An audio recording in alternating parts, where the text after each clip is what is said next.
Kita bahas efek Doppler.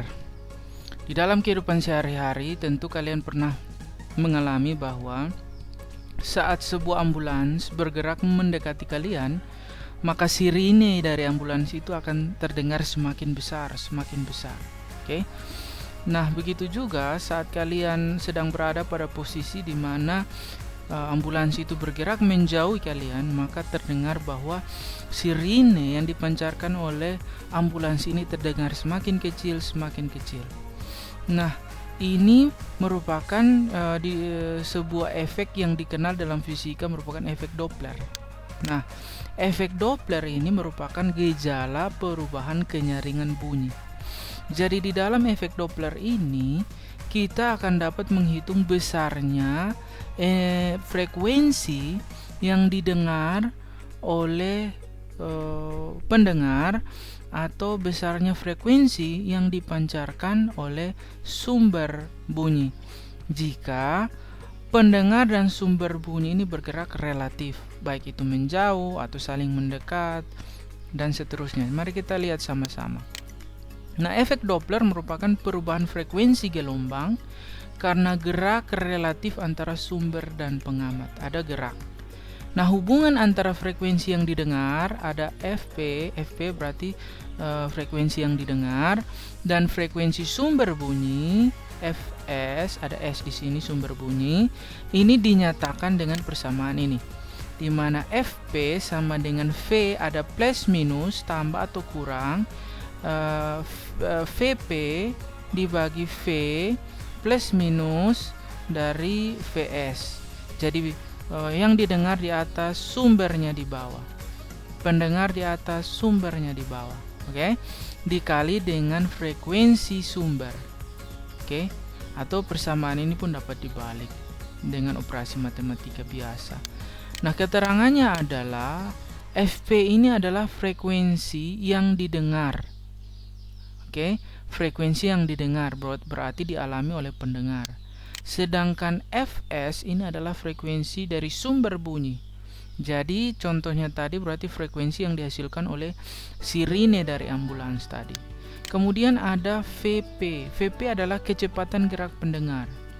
Kecepatan gerak pendengar, oke?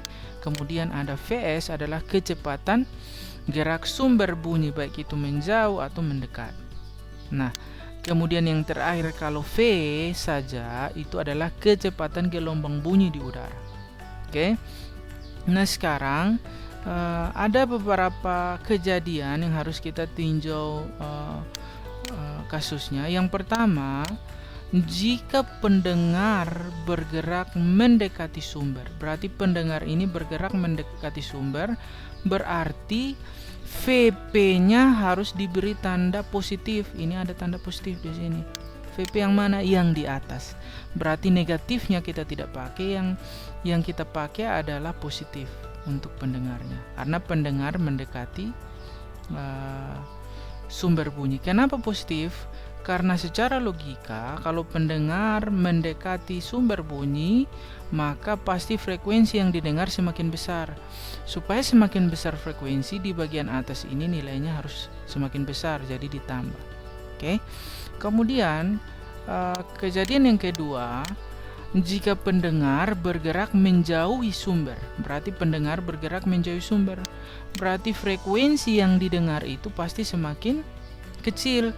Karena frekuensi secara logika frekuensinya kecil, berarti ini yang kita pakai adalah kurang, sehingga dia kecil dibagi di bawah ini hasilnya kecil. Oke, maka tandanya negatif. Positif kita coret. Oke.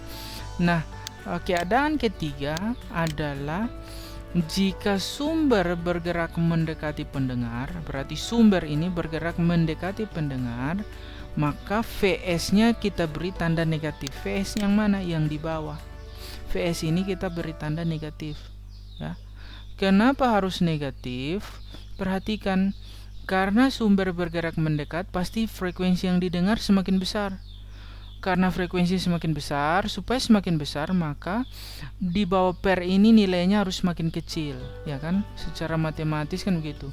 Di bawah per harus kecil supaya hasil baginya semakin besar. Oke? Maka harus kurang di sini. Itu logikanya. Nah, sekarang kejadian yang berikut. Jika sumber bergerak menjauhi pendengar, maka kita taruh tanda positif di kecepatan sumbernya, yaitu di bawah sini. Kita pakai negatif, positif kita coret. Kenapa demikian? Secara logika, kalau sumber bergerak menjauhi pendengar, maka pasti frekuensi yang didengar semakin kecil. Supaya semakin kecil, maka nilai di bawah PR-nya harus besar, ya kan? Supaya hasilnya kecil, sehingga ini harus kita tambah. Itu ada beberapa persamaan yang akan kita gunakan untuk membantu menyelesaikan persoalan-persoalan. Oke, kita masuk contoh soal. Jadi soalnya seperti ini. Suatu sumber bunyi bergerak dengan kecepatan 10 meter per sekon menjauhi seorang pendengar. Jadi dia menjauhi seorang pendengar. Berarti pasti yang kita dengar berarti frekuensinya semakin kecil, ya, secara logika. Yang tidak bergerak, pendengarnya diam, ya, VP-nya 0.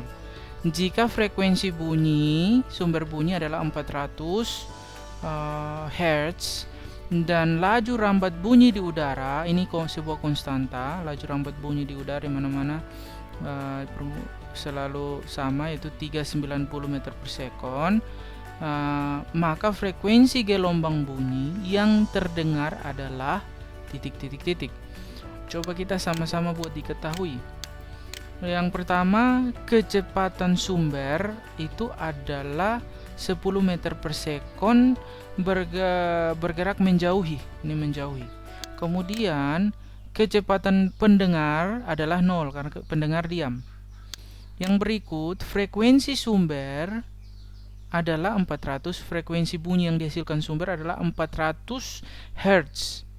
Kamu diminta untuk menentukan, ditanyanya adalah frekuensi yang didengar kalau kondisinya seperti ini jika diketahui percepatan